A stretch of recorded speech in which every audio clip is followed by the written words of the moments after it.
Ya, baik. Shalom. Selamat malam buat kita semua. Jumpa lagi bersama dengan kami di dalam berkat rohani pada malam saat ini. Dan kembali bersama saya, Yon Banu, dan juga bersama Bapak Agustinus Banu. Di malam saat ini kami akan sedikit membagi firman Tuhan bagi kita, yaitu yang terdapat di dalam Kejadian 2 ayat 7. Dan di sini kita akan membahas tentang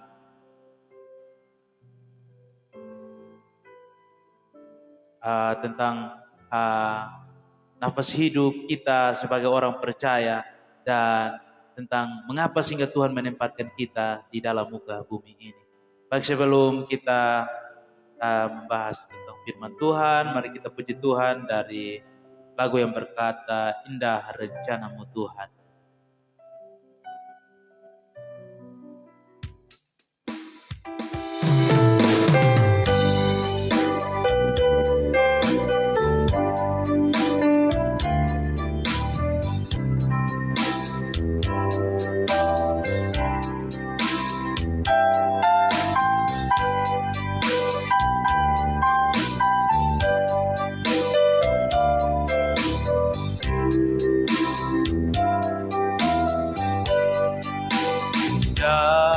Rencanamu Tuhan di dalam hidupku, walau ku tak tahu dan ku tak mengerti semua jalanmu, ku tak tahu Tuhan, berat ku rasakan, hati menderita dan ku tak berdaya menghadapi semua.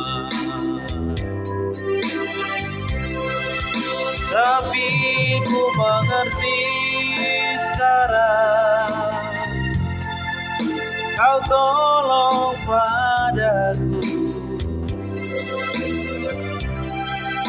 Kini ku melihat dan ku merasakan indah rencanamu.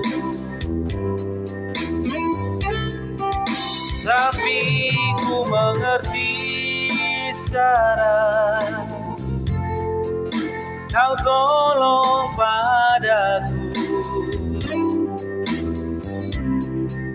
Kini ku melihat dan ku merasakan indah rencanamu.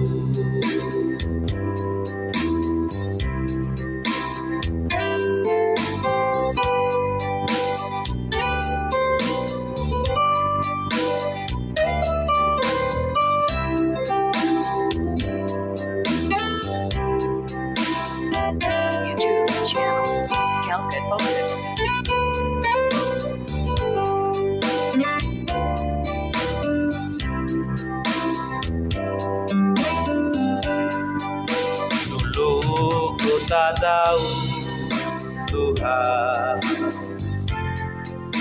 berat ku rasakan, hati menderita dan ku tak berdaya menghadapi semua. Tapi ku mengerti sekarang, Kau tolong padaku. Kini ku melihat dan ku merasakan indah rencanamu. Tapi ku mengerti sekarang, Kau tolong padaku. Kini ku melihat dan ku merasakan indah indah rencanamu. Kini ku melihat dan ku merasakan indah rencanamu.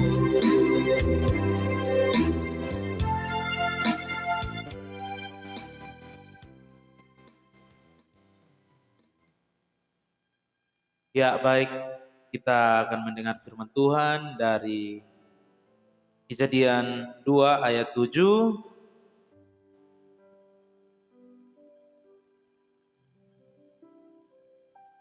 Kejadian 2 ayat 7.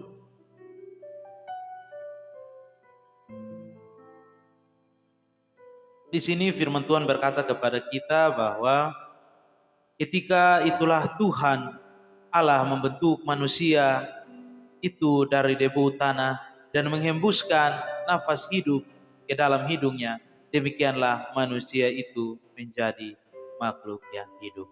Baik untuk waktu dan kesempatan untuk Bapak Banu agar membagikan firman Tuhan kepada kita pada malam saat ini di dalam berkat rohani ini.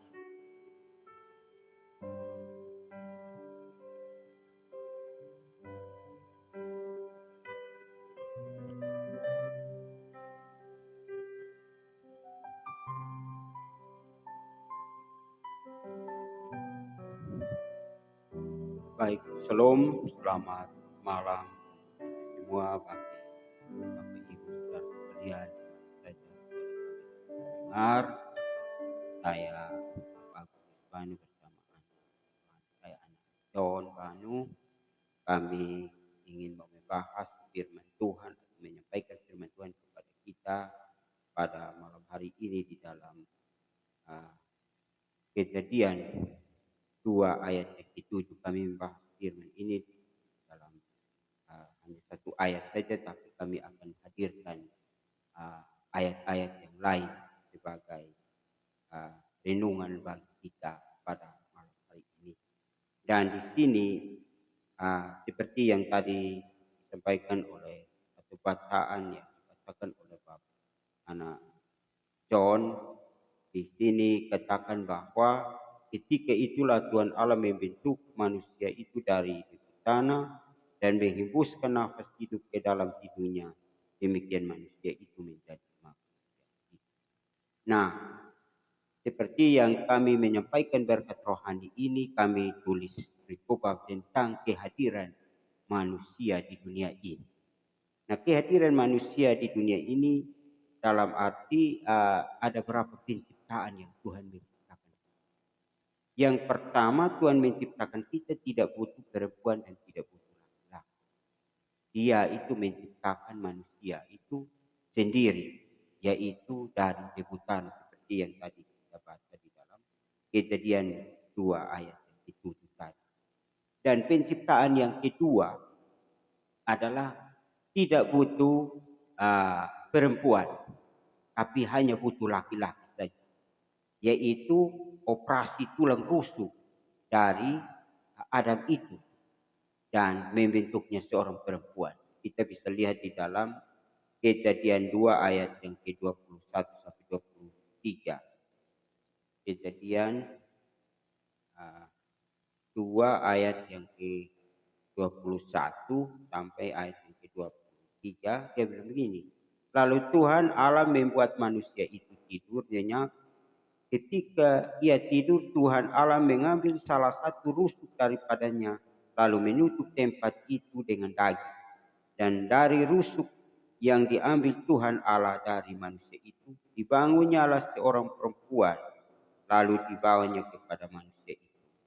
Lalu berkatalah manusia itu, inilah dia tulang dari tulangku dan daging dari dagingku.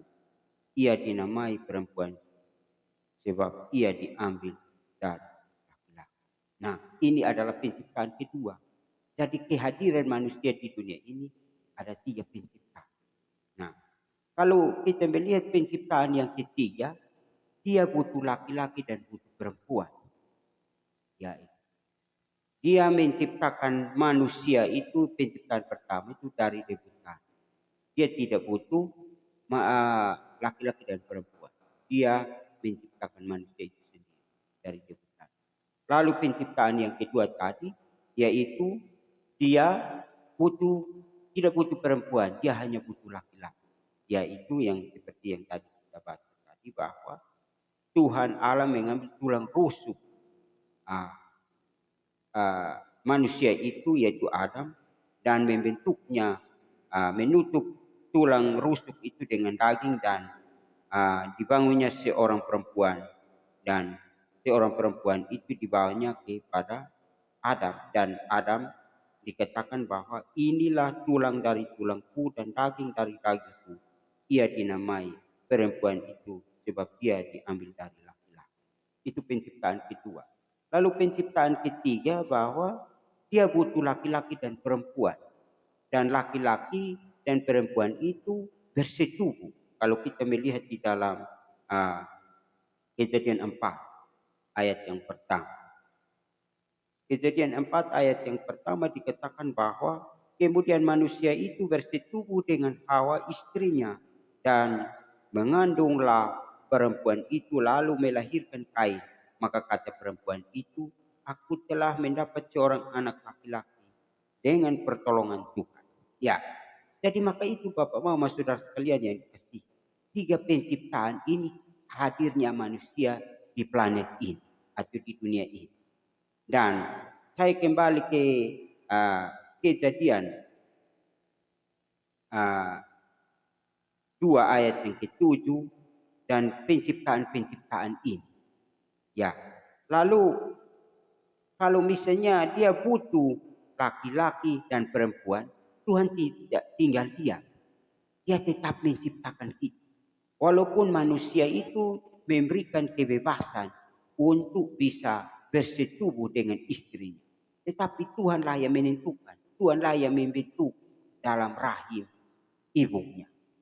Ya. Maka kalau misalnya kita bersetubuh, lalu Tuhan membentuk kita dalam rahim ibu kita. Ya. Misalnya kita membaca di dalam Mazmur 139 ayat yang ke-13. Dia bilang begini, sebab engkaulah yang membentuk buah pinggangku, menenun aku dalam kandungan ibuku. Jadi manusia itu memang bersetubuh. Bersetubuh, tetapi Tuhanlah yang menenun, yang membentuk dalam rahim ibu kita. Maka itu Tuhan tidak tinggal diam. Sehingga kalau misalnya dia itu hubungan gelap atau misalnya hubungan terang, misalnya hubungan gelap ini dia hubungan di luar nikah. Dia hubungan di luar nikah, jadi dia merasa malu, dan dia melahirkan anak, dia merasa malu, dan dia mengambil dan buang misalnya di mana-mana, atau dia membunuhnya. Itu dia berdosa, karena memang itu adalah ciptaan Tuhan. Ya. Jadi maka itu Tuhan membentuk kita, dan artinya di dalam rahim ibu kita Tuhan memberikan kebebasan kita berhubungan, bersetubuh, tetapi Tuhanlah yang membentuk.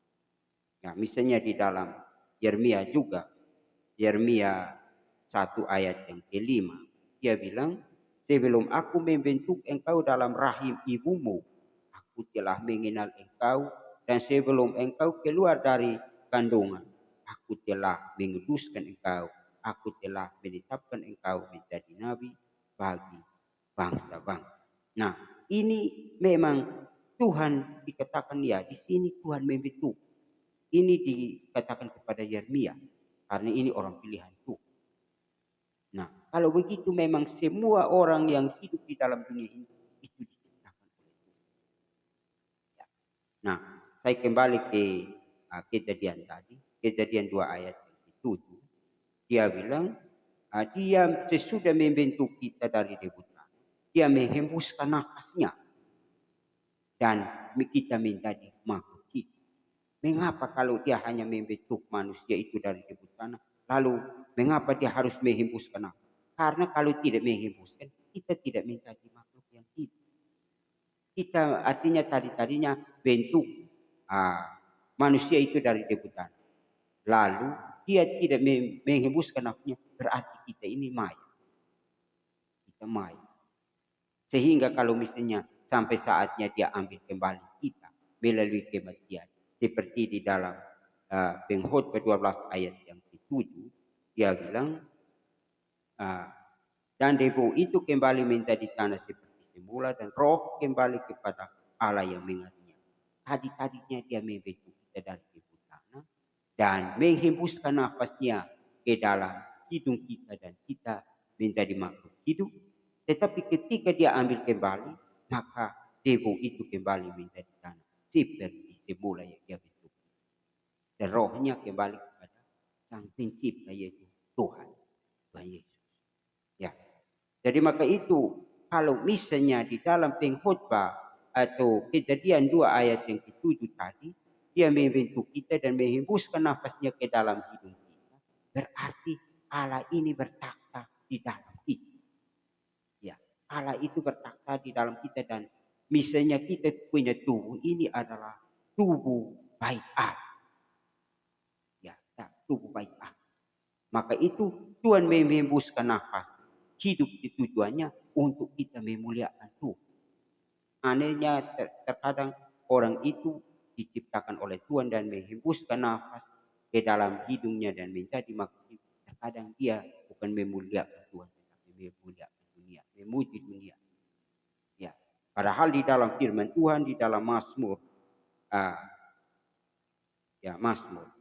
Mazmur 150 ya. 150 ayat yang ke-6, dia bilang begini, biarlah segala yang bernafas memuji Tuhan. Biarlah segala yang bernafas memuji Tuhan. Jadi bernafas di sini Tuhan yang kasih. Lalu kita kalau tidak memuji Tuhan, maka kita ini berdosa. Biarlah segala yang bernafas memuji Tuhan. Maka itu Bapak Mama Saudara sekalian yang dikasihi Tuhan.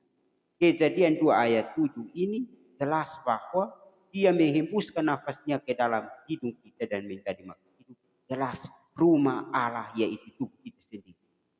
Nah kalau misalnya rumah Allah ini tubuh kita sendiri, lalu kita membuat rumah Allah, mengotori rumah Allah. Ya.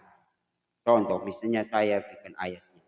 Pertama Korintus 3 ayat yang ke-16. Dia bilang begini, 16-17.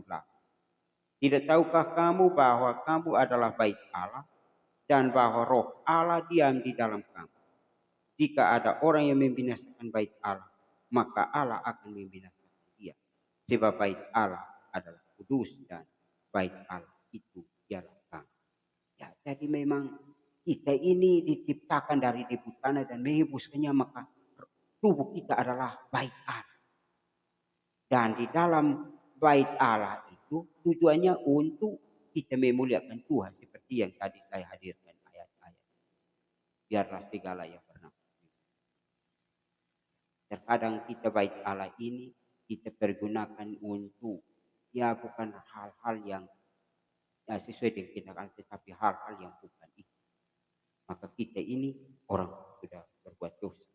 Lalu misalnya juga di dalam surat firman Paulus, yaitu pertama Korintus 6 ayat yang ke-19 dan ayat ke-20. Dia bilang begini, atau tidak tahukah kamu bahwa tubuhmu adalah bait Roh Kudus yang diam di dalam kamu, Roh Kudus yang kamu peroleh dari Allah, dan bahwa kamu bukan milik kamu sendiri, sebab kamu telah dibeli dengan harga telah lunas dibayar. Karena itu muliakanlah Allah dengan tubuh ini. Jadi maka itu Bapak Mama Saudara sekalian, kita ini bait Allah. Ya. Mengapa saya singgung ini? Karena terkadang orang-orang zaman sekarang ini dia tidak memuliakan Tuhan, tetapi dia pakai bait Allah ini untuk buat yang tidak di dalam dunia ini. Dia tidak tahu bahwa tubuhnya diciptakan oleh Tuhan. Dan dia tidak tahu bahwa nafas yang dia miliki ini bukan dia sendiri, tapi Tuhanlah yang memberikan nafas untuk memuliakan Tuhan. Jadi maka itu Bapak Mama Saudara sekalian, kalau kita membinasakan bait Allah, maka Allah juga akan membinasakan. Nah, membinasakan bait Allah dengan cara bagaimana? Misalnya saya berikan contoh, misalnya orang-orang yang ya tiap hari hanya repot dengan minum mabuk dan lain sebagainya. Ya, dia sepertinya dia gila. Dia tadinya pikirannya sehat, tetapi karena dia minum mabuk, maka dia sudah jadi gila. Ya. Itu sama halnya dia ya membinasakan bait Allah. Dia mengotori bait Allah dalam tubuh ini. Karena tubuh ini berharga. Tuhan menciptakan kita itu berharga untuk memuliakan tubuh. Seperti yang tadi kita baca uh, pertama Korintus 6 ayat 20. Sebab kamu telah dibeli dengan harganya, telah lunas dibayar. Karena itu muliakan Allah dengan tubuh. Terkadang kita pakai tubuh kita untuk memuliakan yang sia-sia. Ya. Jadi maka itu seperti yang tadi saya singgung tentang mabuk. Maka tadi siang juga saya berbicara tentang minum mabuk. Mungkin ada teman-teman Facebook mungkin melihat yang saya muat itu tentang minum mabuk. Dilarang Alkitab. Maka minum mabuk itu juga tidak mendapat bagian dalam kerajaan Allah. Ya. Nah, kira-kira kalau kita melihat di dalam Alkitab itu perjanjian lama itu sejumlah ayat dikatakan bahwa jangan minum mabuk. Ya, misalnya di dalam saya baca ya Bilangan 6 ayat yang ke-2 dan ayat ke-3. Berbicaralah kepada orang Israel dan katakanlah kepada mereka, apabila seorang laki-laki atau perempuan mengucapkan nazar khusus, yakni nazar orang Nasir untuk mengkhususkan dirinya bagi Tuhan, maka haruslah ia menjauhkan dirinya dari anggur dan minuman yang memabukkan. Jangan meminum cuka anggur atau cuka minuman yang memabukkan. Dan jangan meminum sesuatu minuman yang dibuat dari buah anggur, dan jangan memakan buah anggur baik segar maupun kering. Jadi ini ayat melarang minum. Jadi maka itu Bapak Mama saudara sekalian, bagi orang Kristen, kalau kau Kristen sungguh-sungguh, kalau jangan minum mabuk. Tetapi kalau misalnya kau ini kau Kristen tapi minum mabuk, itu namanya Kristen hati Kristen. Dia sebenarnya gereja tapi ikut gereja percuma karena dia minum mabuk dan buat hal-hal yang tidak berkenan. Ya. Dan ayat yang lain, misalnya di dalam Yesaya, itu saya baca perjanjian lama. Yesaya 5 ayat 11.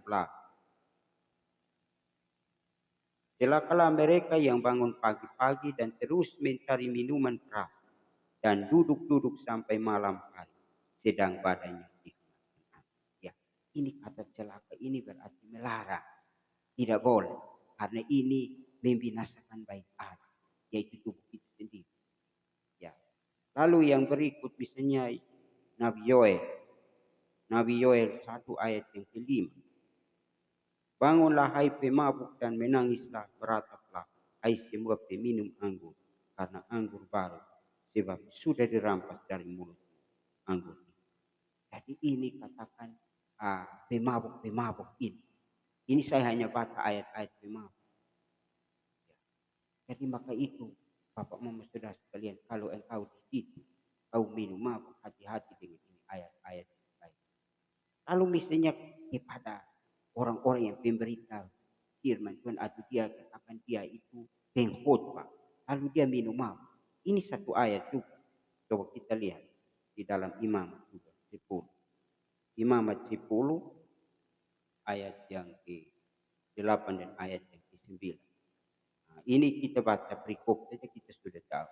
Larangan tentang minuman keras bagi imam yang menyelenggarakan kebaktian.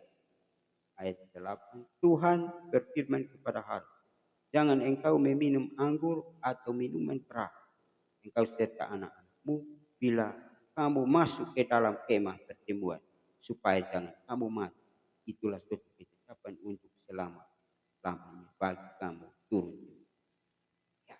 Jadi maka itu Bapak Mama sudah sekalian, ini ayat sudah jelas. Terkadang orang-orang yang naik mimbar itu harus minum sedikit.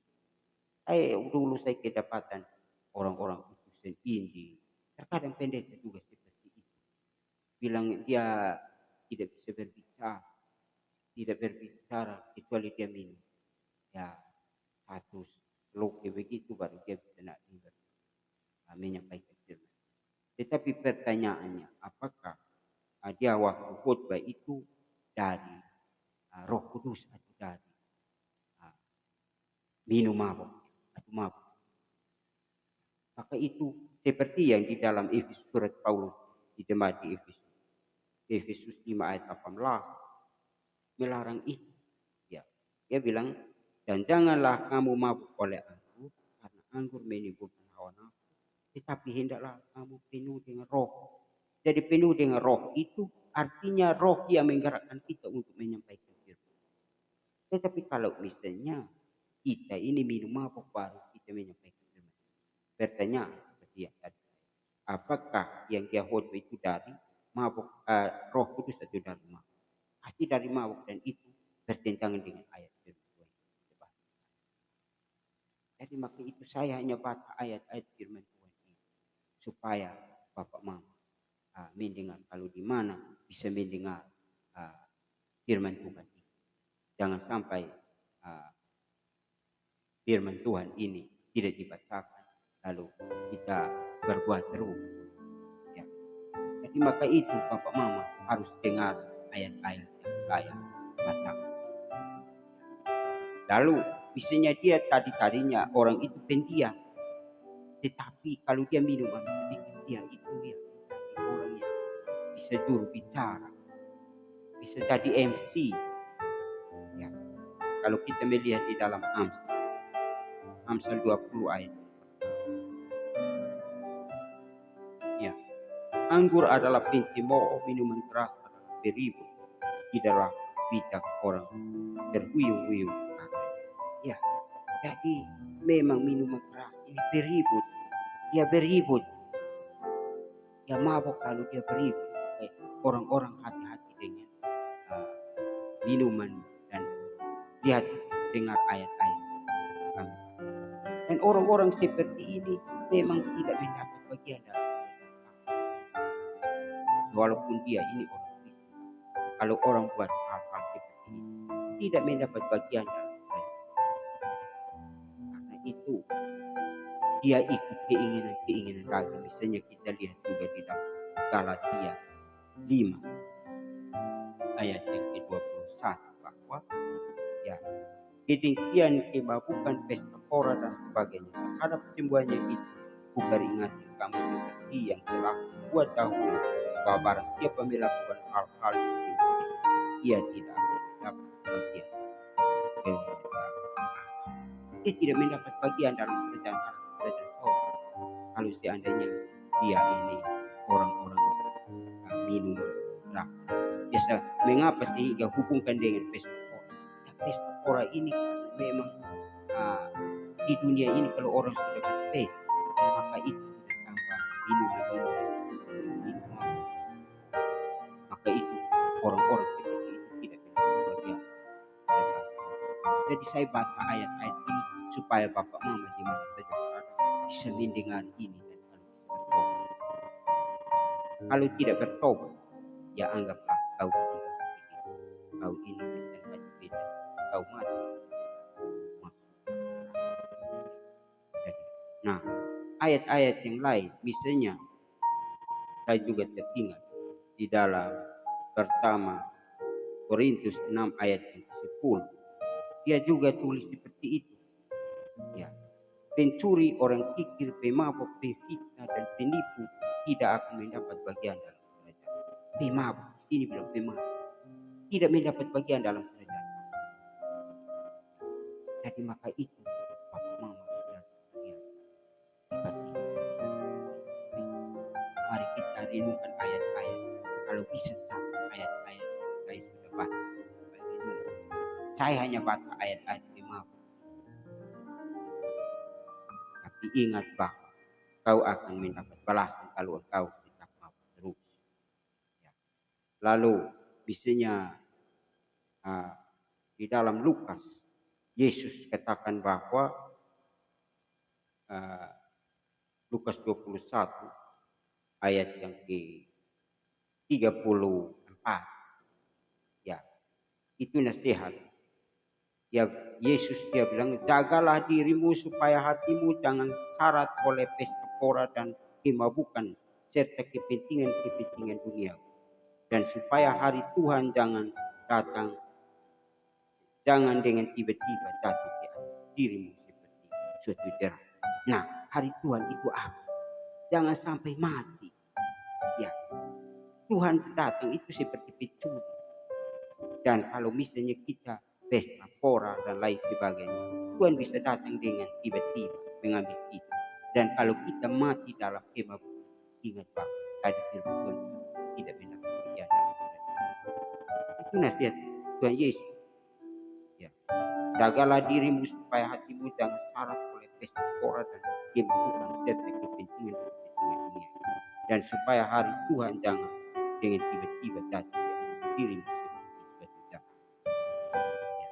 Sebab ia akan menimpa semua penduduk di bumi. Jadi maka itu Bapak Mama Saudara sekalian, kita ini adalah baik Allah. Tuhan menciptakan kita berhak dan kita pakai tubuh ini sebagai perbuatan kebencian bagi Allah. Memuliakan ayat-ayat. Kenapa harus Tuhan datang dan membangkitkan tubuh? Karena penting tubuh ini berharga walaupun debu menjadi kembali menjadi tanah. Tetapi Tuhan akan datang yang kedua kali dan akan membawa tubuh yang baru untuk kita.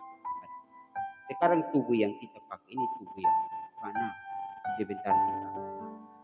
Tetapi kita jangan pakai tubuh ini untuk keinginan-keinginan dunia.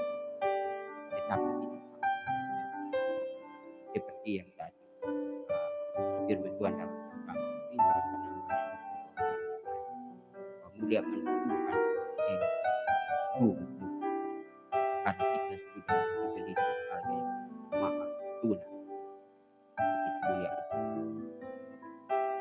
Jadi maka itu firman Tuhan yang saya bagikan kepada kita membaca ayat-ayat memang ini hati-hati. Saya dengan anak saya, anak rohani saya, anak John, kami akan berbicara tentang yang tiap hari manusia ini pakai kesempatan ini minum. Ya, kalau kita dengar kesekian anak John ini memang luar biasa. Karena dulu memang dia ada di sini. Tapi karena Tuhan panggil, dia tinggal. Ingat, ada dua tokoh besar yang sebelum awal pemberitaan itu dia menyeru bertobat. Misalnya Yesus dia maju dan dia merut atau mulai dari Yohanes. Misalnya Matius 3 ayat yang kedua. Matius 3 ayat yang kedua itu tentang bertobatlah sebab kerajaan surga sudah dekat. Ini berbicara, ini waktu Yohanes menyerukan bertobatlah karena kerajaan surga. Ini tokoh satu. Kalau tokoh dua, Yesus juga. Maka di sini Yesus Matius 4 ayat 17. Matius 4 ayat yang ke-17 juga. Ya, dia bilang sejak waktu itu Yesus memberitakan bertobatlah sebab kerajaan surga. Dua tokoh besar ini menyerukan bertobat. Ya. Jadi maka itu kalau hidup manusia di dunia ini tidak bertobat, kematian menjemput, maut menjemput. Itu tidak. Waktu ini adalah waktu yang terbaik. Jadi maka itu kita mati dan menghadapkan maka itu kita menghadapkan pengadilan Kristus dan kita mencari Allah baik atau itu tidak. Jadi apa yang kita tahu pasti kita itu bahwa jangan sesat Allah tidak diperbaiki. Galatia 6 ayat yang 7 dia bilang jangan sesat Allah tidak membiarkan dirinya dipermainkan.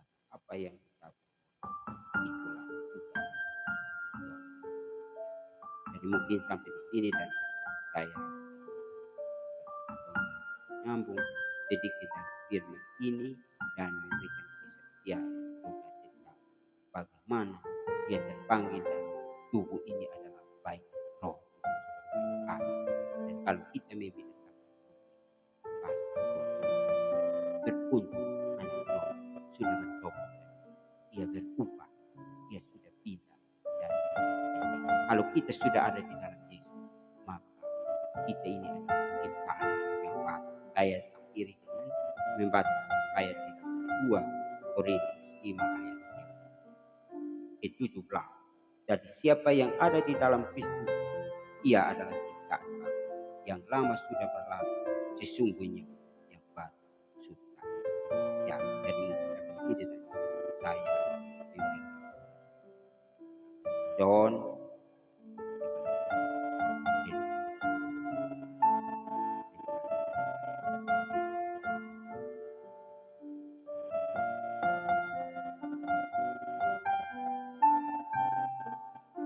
Ya baik, firman Tuhan yang luar biasa bagi kita pada malam saat ini. Seperti di dalam firman bacaan kita bahwa kita dibentuk, Allah yang membentuk kita manusia dari debu tanah dan menghembuskan napas hidup bagi kita. Jadi kita ini harus sadar bahwa kita diciptakan oleh Tuhan. Kita bukan saja muncul dari bawah pohon atau dari kolong batu, tetapi kita muncul karena Tuhan yang menciptakan kita dari apa? Dari debu tanah. Selesai menciptakan kita, Tuhan menghembuskan napas. Kalau tanpa napas, mungkin saja kita tidur dan tidak bisa bergerak, tidak bisa bangun. Tetapi supaya ciptaan Tuhan itu sempurna, maka Tuhan menghembuskan napas bagi kita agar kita bisa bangun dan bergerak, berbicara, berjalan. Jadi seperti bacaan kita bahwa kita harus tahu bahwa kenapa sehingga Tuhan menciptakan kita sedemikian rupa ini di muka bumi ini. Kita harus sadar. Bayangkan kalau saja kita diciptakan dan tidak ada nafas, pasti saja kita dikatakan bukan orang hidup. Dan Papa Mama tahu bahwa di saat kita diciptakan pun Tuhan yang memberikan nafas hidup ini, bukan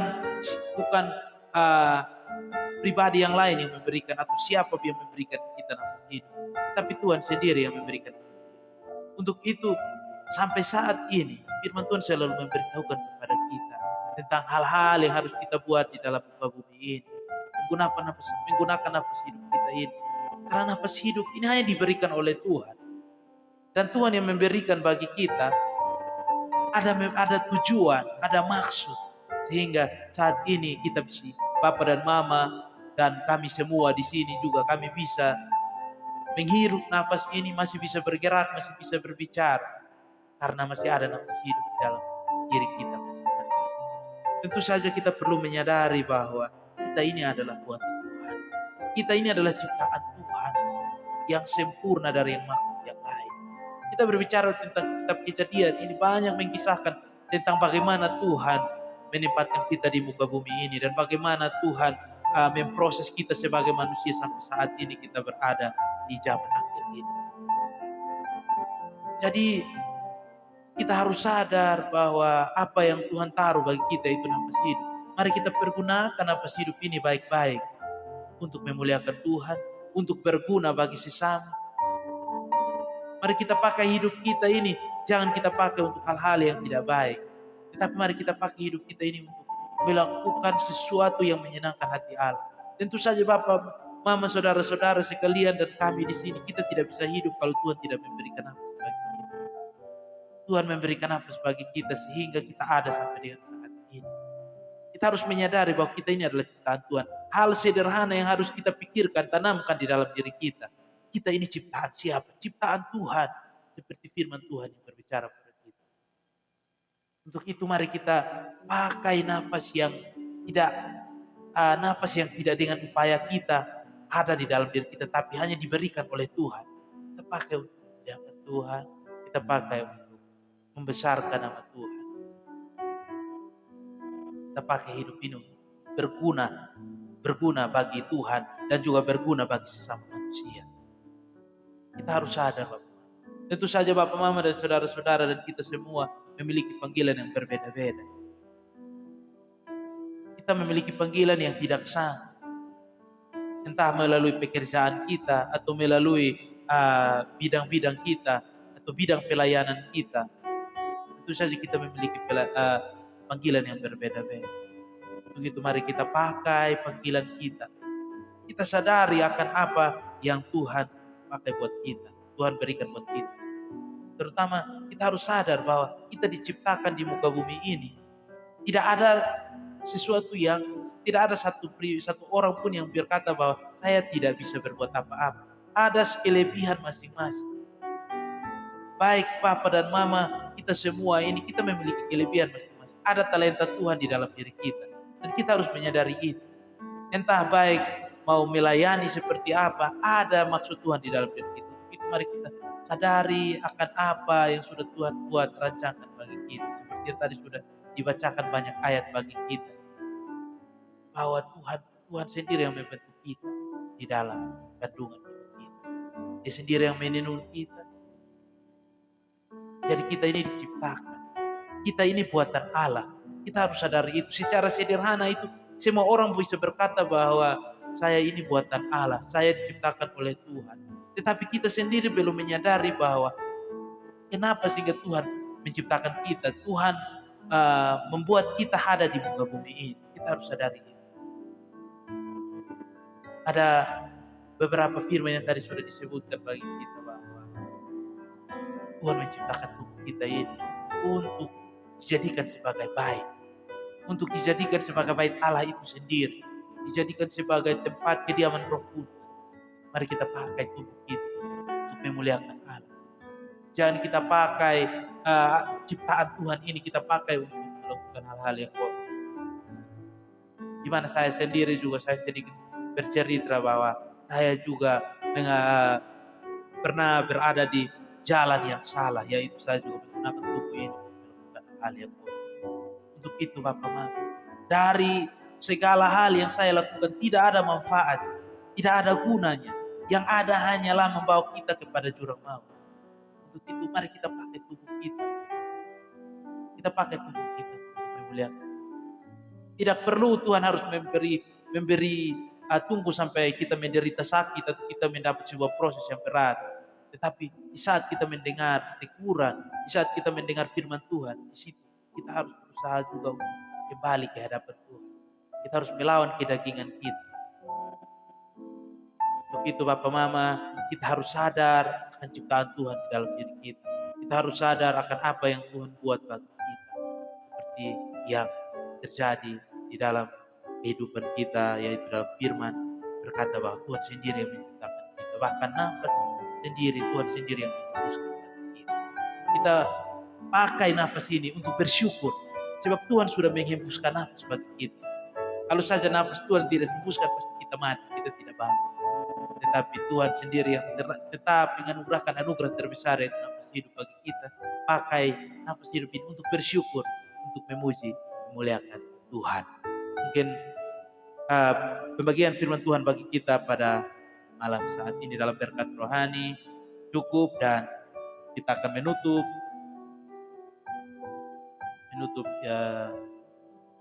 pembagian berkat rohani, pembagian firman Tuhan bagi kita pada malam saat ini. Baik, mari kita sebelum menutup kita menyanyi pujian yang berkata hidup ini adalah kesempatan.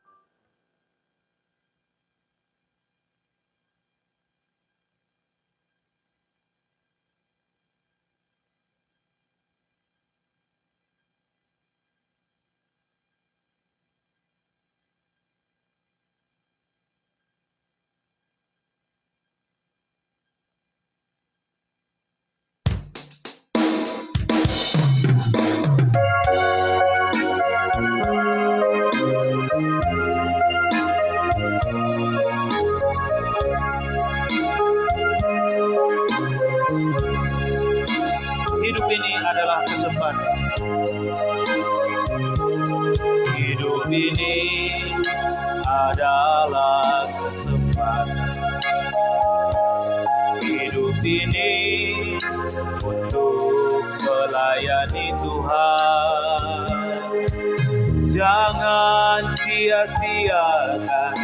waktu yang Tuhan beri. Hidup ini hanya sementara. Hidup ini adalah kesempatan. Hidup ini adalah kesempatan. Hidup ini untuk melayani Tuhan. Jangan sia-siakan waktu yang Tuhan beri. Hidup ini harus jadi berkat. Oh Tuhan, pakailah hidupku.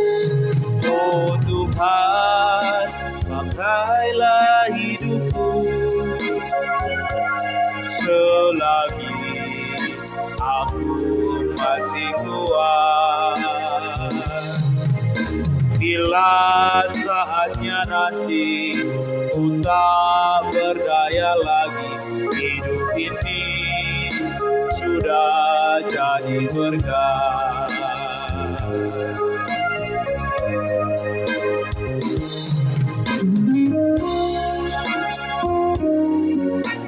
Mari kita pakai hidup kita untuk melayani Tuhan.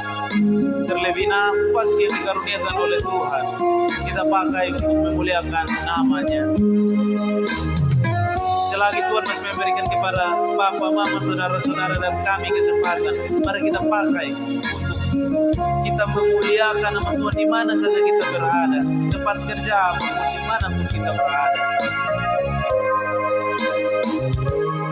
Hidup ini adalah kesempatan. Hidup ini untuk melayani Tuhan. Jangan sia-siakan waktu yang Tuhan beri. Hidup ini harus jadi berkat.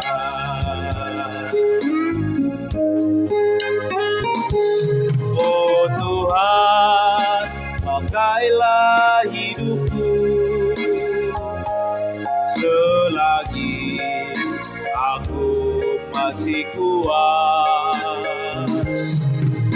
Bila saatnya nanti ku tak berdaya lagi, hidup ini sudah jadi berkat. Bila saatnya nanti ku tak berdaya lagi, hidup ini sudah jadi berkat.